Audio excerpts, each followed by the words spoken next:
नमस्कार साथियों, कल हमने आपके लिए वीडियो बनाया था कि मध्य प्रदेश की कैबिनेट की बैठक में बहुत महत्वपूर्ण फैसला लिया गया है और हमारी बहनों के लिए तो खुशखबरी है, आंगनवाड़ी में भर्ती होने वाली है। आज की इस वीडियो में मैं विस्तार से आपको जानकारी दूंगा कि आंगनवाड़ी कार्यकर्ता और सहायिका के लिए क्या क्या योग्यता आपके पास होनी चाहिए, तब आप फॉर्म भर पाएंगे।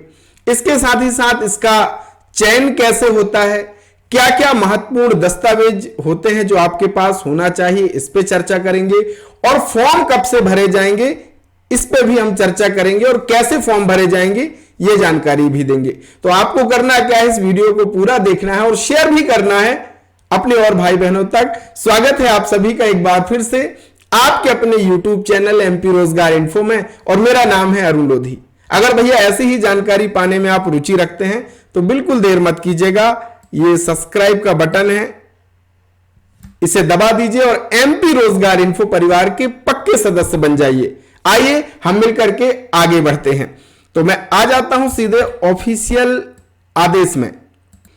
यह आदेश मैंने निकाल लिया है मध्य प्रदेश शासन महिला एवं बाल विकास विभाग का, जो कि 23 मई 2025 का यह आदेश है, नया लेटेस्ट आदेश है।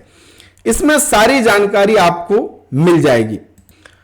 अब आंगनवाड़ी कार्यकर्ता और सहायिका का जो पद होता है वो एक मान सेवी पद होता है और आंगनवाड़ी कार्यकर्ता द्वारा आंगनवाड़ी सहायिका के सहयोग से आंगनवाड़ी केंद्र में सक्षम आंगनवाड़ी एवं पोषण 2.0 अंतर्गत आंगनवाड़ी सेवा योजना के तहत केंद्र और राज्य सरकार द्वारा दी जाने वाली सेवाएं हितग्राहियों को उपलब्ध कराई जाती हैं। और आपके भी गांव में या आसपास आंगनवाड़ी केंद्र है तो आपको वो सारी चीजें तो पता ही है। हम बात करते हैं कि योग्यता क्या होनी चाहिए। आंगनवाड़ी कार्यकर्ता और सहायिका के लिए केवल महिला अभ्यर्थी ही आवेदन कर सकती हैं, भाइयों के लिए इसमें कोई काम नहीं है। इसमें महिलाएं ही कार्यकर्ता और सहायिका के लिए आवेदन कर सकती हैं। आयु की अगर हम बात करें तो आयु होनी चाहिए न्यूनतम 18 वर्ष और अधिकतम 35 वर्ष आयु यहां पे होनी चाहिए। इसके साथ ही साथ जो भी महिला है वो उसी ग्राम की स्थायी मूल निवासी होना चाहिए। अब स्थायी मूल निवासी के लिए प्रूफ भी आपको चाहिए होगा, तो इसमें आपका मूल निवासी प्रमाण पत्र या फिर BPL सूची में नाम दर्ज होना चाहिए या वोटर लिस्ट में वहां पे नाम दर्ज होना चाहिए। तो अगर आपके ये नाम, जैसे नया विवाह होकर के आया है तो आप अपना वोटर लिस्ट में नाम जरूर दर्ज करवा लीजिए, समग्र आईडी में अपना नाम दर्ज जरूर करवा लीजिए और अपने ये मूल निवासी ये तमाम दस्तावेजों को जरूर तैयार करवा लीजिए। ये बहुत ही महत्वपूर्ण दस्तावेज होते हैं। अब आंगनवाड़ी कार्यकर्ता और सहायिका के पद में चयन हेतु न्यूनतम शैक्षणिक योग्यता हायर सेकेंडरी होना चाहिए। आपने कक्षा 12वीं की परीक्षा पास की होना चाहिए। उच्च शैक्षणिक योग्यता स्नातक मान्य की जाएगी। अगर आपने आगे पढ़ाई किया है, ग्रेजुएशन किया है तो और बढ़िया आपके लिए होने वाला है। तो योग्यता आंगनवाड़ी कार्यकर्ता और सहायिका के लिए 12वीं पास, हायर सेकेंडरी की परीक्षा आपने पास की होना चाहिए। तो अब आपने जान लिया योग्यता क्या होती है। अब बात करते हैं सबसे मुद्दे की, जो कि सबसे जरूरी बात है कि चयन कैसे होता है। इसमें कोई परीक्षा आपकी नहीं होती है, परीक्षा सुपरवाइजर की होती है। आंगनवाड़ी कार्यकर्ता और सहायिका की कोई परीक्षा नहीं होती है। इसमें विकासखंड स्तरीय चयन समिति होती है जो आंगनवाड़ी केंद्र में मेरिट लिस्ट के आधार पर आंगनवाड़ी कार्यकर्ता और सहायिका की नियुक्ति उसके आधार पर की जाती है और इसमें अलग अलग अंक निर्धारित किए होते हैं।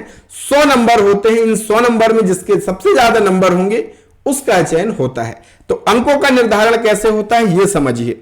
अगर अनुसूचित जाति, अनुसूचित जनजाति की महिला अभ्यर्थी है तो 5 नंबर उसको मिलते हैं। गरीबी रेखा से नीचे जीवन यापन करने वाले परिवार की महिला अभ्यर्थी है तो 5 नंबर, और ये 5 नंबर BPL कार्ड के ये बोनस नंबर एक प्रकार के आपके होते हैं। अगर आप पात्र हैं तो अपना VPL कार्ड जरूर बनवाइएगा। कैसे बनवाना है ये अगर आप मैसेज करेंगे, कमेंट करेंगे मुझे, मैं इसके लिए वीडियो पहले भी बनवा चुका हूं, फिर से एक बार बना दूंगा, कोई समस्या नहीं है। अगर विधवा, परित्यक्ता, तलाकशुदा या 30 वर्ष से अधिक की अविवाहित महिला है तो उसे 5 नंबर मिलते हैं। अगर आंगनवाड़ी केंद्र की पूर्व सहायिका, मिनी आंगनवाड़ी, आशा कार्यकर्ता, उषा कार्यकर्ता है, 5 वर्ष का उनके पास अनुभव हो तो 10 नंबर उसके मिल जाते हैं। इसी प्रकार से आपकी हायर सेकेंडरी यानी 12वीं की जो परीक्षा है, कक्षा में प्राप्त 40% तक 25 अंक और 40% से अधिक अंक में प्रत्येक 2% पर 1 अंक आपका बढ़ता जाता है। तो बहुत मायने रखता है कि आपकी कक्षा 12वीं में कितने परसेंट है, उसी के हिसाब से आपका यह चयन भी निर्धारित होता है।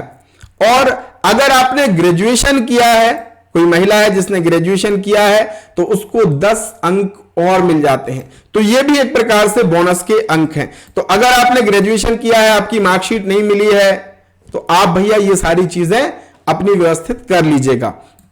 और बोनस अंक यहां पे 10 नंबर और होते हैं। आंगनवाड़ी कार्यकर्ता, पूर्व की मिनी आंगनवाड़ी कार्यकर्ता, आंगनवाड़ी सहायिका के सेवा काल के दौरान आकस्मिक मृत्यु होने पर मृतक कार्यकर्ता सहायिका की बेटी यदि योग्यता रखती है तो उसको 10 अंक अलग से दिए जाते। एक प्रकार से बोनस अंक ये होते हैं और कुल मिलाकर के भैया 100 अंक ये होते हैं।